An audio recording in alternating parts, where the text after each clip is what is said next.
Dog training issues, refusing to come when called.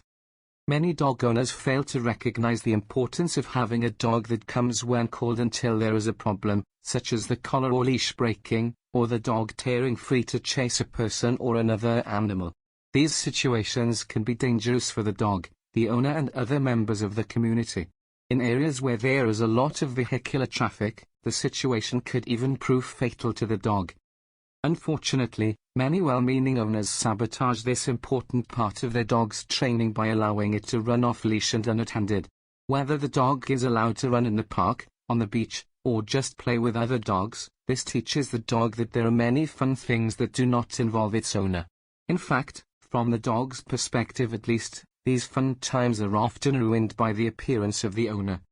Look at things from the dog's perspective for a moment. You, the dog, are having a ton of fun running on the beach with all your doggy friends, and suddenly here comes this human to take you away from the fun.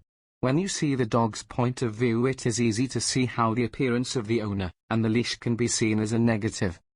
This negative perception causes many dogs to delay this outcome by refusing to come when they are called. From the dog's point of view, this makes perfect sense, since every minute of delay means another minute of romping on the beach or in the park. In other words, the dog has learned that the most rewarding thing to do is to ignore the calls of its owner. While this may seem like a good idea to the dog, it is definitely not a good thing from the owner's perspective. For dogs who have not yet learned this type of avoidance behavior, it is best to prevent it from happening by supervising the dog at play, and making the time you spend with your dog as much, or more, fun, as the time it spends alone or with other dogs. For dogs that have already learned the value of ignoring their owner, summary training is definitely in order.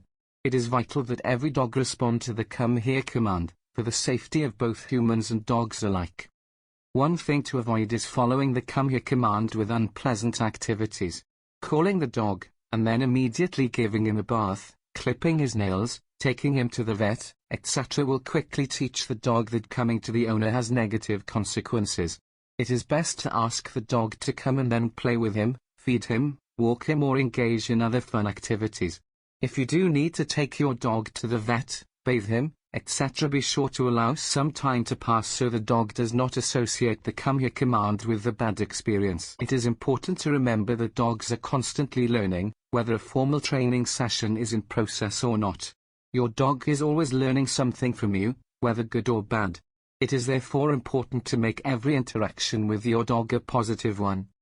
When teaching the dog to come on command, it is vital that the dog be consistently rewarded every single time he does as the owner wants.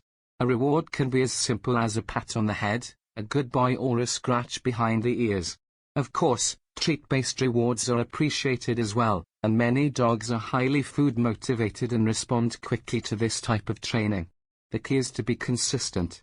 The dog should get some kind of reward, whether it be praise, a toy, or a treat, every time he appears at the owner's side when called.